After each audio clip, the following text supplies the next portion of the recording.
Tonight we're going to be talking a lot about hormone regulation, and I think it's important that you understand this topic because the common thread with bad hormones is doctors will say your hormones are not regulated or your hormones are deficient or you have a hormone issue. And the first step many doctors want to do is they want to prescribe a hormone-based medication. It doesn't matter whether we're talking about thyroid, because thyroid is a type of hormone. Your adrenal glands make hormones. Remember that your brain, your pituitary gland, or your part of your brain produces a number of different regulatory hormones. Sex, we've got sex hormones for men, testosterone, for women predominantly estrogen and progesterone. Then we've got blood sugar regulating hormones like insulin. So we've got this cascade of all these different types of hormones that the body produces.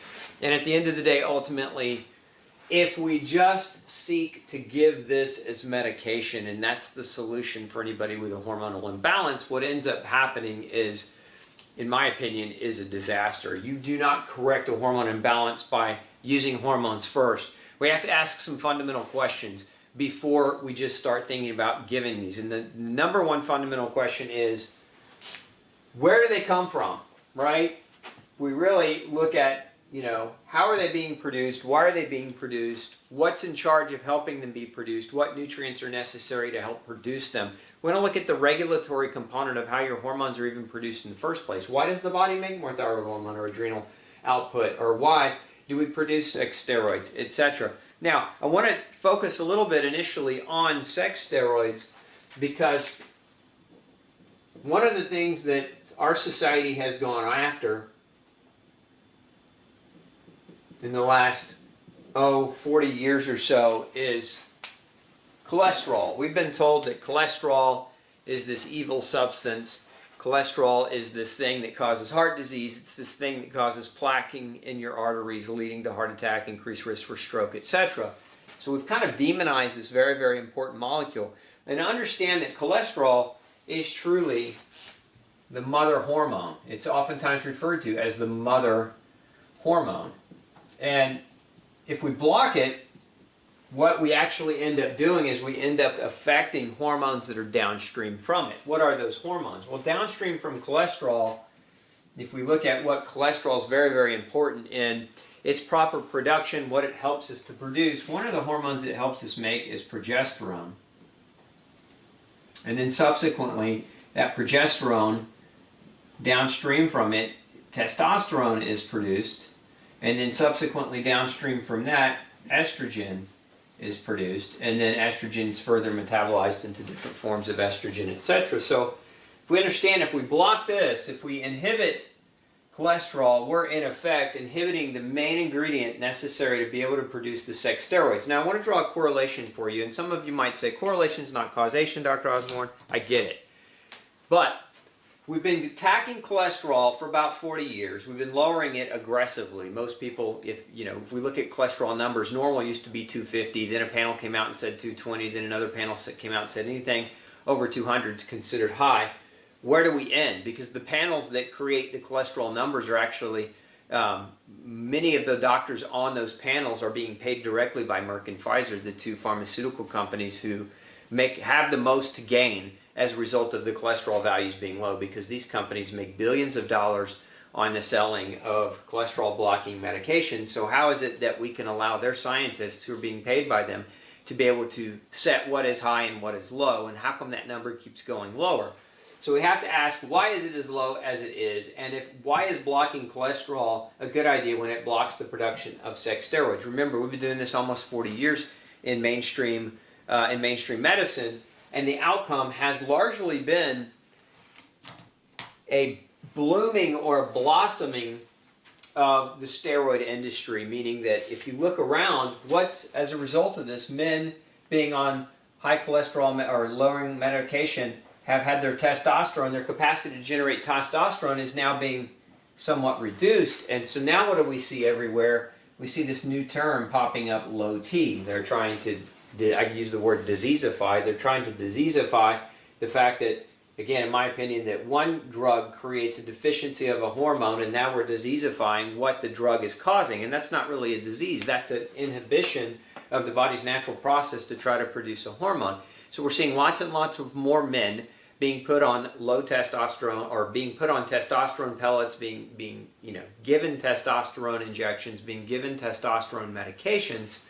And the same thing for women. We're seeing a lot of women being placed on progesterone. We're seeing a lot of estrogen, bioidentical included, bioidentical estrogens, as well as over here thyroid hormone, among other things. So a lot of people are being placed on these medications as a result of an aggressive policy of going after the very structure, the very substance that's necessary and designed to help us produce it. So the first question is, if you've been diagnosed or if you've got a hormone imbalance of your sex steroids, the first question is, are you artificially lowering your cholesterol? And if you are, you really want to go back and have a talk with that doc about how aggressive he's being with your cholesterol, and talk to him about how this can happen, because you want to have an open conversation with that doctor so that you can make some intelligent decisions, right? So if you're on a cholesterol blocking medication and it's creating a hormonal imbalance in your sex steroids, you really want to go back to that doc and have that conversation. Again, very, very important. Now, aside from this, when we look at, okay, we need cholesterol to do this, understand what else we need cholesterol to do. And I'm going to harp on cholesterol here for a minute. Cholesterol is very important to produce bile acids. And so if you've got gallbladder liver problem, you need bile acids to absorb fat. It's also, bile acids are a natural detoxifier. You need cholesterol to produce neural synapses. A lot of people don't realize this. This discovery happened, almost probably 20 years ago, but it won a Nobel Prize in that you need cholesterol to form a nerve junction. So nerves communicate to nerves because you have cholesterol. So again, without cholesterol, nerves don't form synapses between each other and they can't communicate. So cholesterol is vital for neuronal synapses.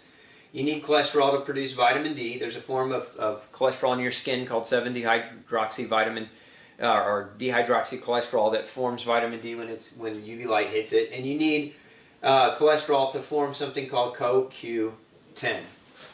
And CoQ10 is a rate-limiting nutrient. It's very similar to a B vitamin, but it's a rate-limiting step for all of your body's ability to produce energy. So again, if we block this, we don't just block these, but we block these. And the reason I bring this up is because if you're blocking these affects your hormones as well in other ways. So now we're just adding a new layer of complexity to the scenario. For example, blocking the formation of neuronal synapses is going to influence the way that your brain can generate hormones that regulate other hormones like TSH and FSH and luteinizing hormone. These are master regulatory hormones produced by your pituitary gland that are stimulatory toward your other hormones. So before I get too geeked out on this and get too nerdy and get you guys all confused and lost, I'm going to back up for just a minute. I just want to say that if you inhibit neuronal synapses, you inhibit your brain's ability to help you regulate hormones. Let's keep it at that level so we don't have to dive too terribly deep into this. Now, vitamin D is a regulatory hormone. It's not really a vitamin. It was given that name originally, but vitamin D is actually a pre-hormone. And some of its effects, vitamin D affects your thyroid. Vitamin D affects how you produce insulin. And so again, it goes back to, it's a regulatory hormone. So if you're blocking your vitamin D or you're lowering your vitamin D, it's going to have an impact on your thyroid. It's going to have an impact on your insulin, and that can lead to blood sugar disruption and a number of other problems. Now let's add one more caveat. If your insulin level is disrupted and it's too high, let's say you're making too much insulin, which many of us do because we eat too many carbohydrates or too much glucose, and that puts a burden on our insulin. Well, if your insulin levels are too high, a couple of things are going to happen. Number one, insulin being high will cause an estrogen dominance-like effect. So insulin being too high is going to affect your estrogen. Insulin being too high is going to affect your testosterone and your progesterone. So we don't want high levels of blood sugar. Again, therefore it makes it very, very important, going back to this cholesterol molecule, because without cholesterol, it all kind of just falls apart. And so if you're going to a doctor and they're aggressively telling you they want your cholesterol, I actually heard a cardiologist say one time that he wanted a person's cholesterol at 0. Now, understand that first of all, that's irresponsible and dangerous. Second of all, cholesterol below 150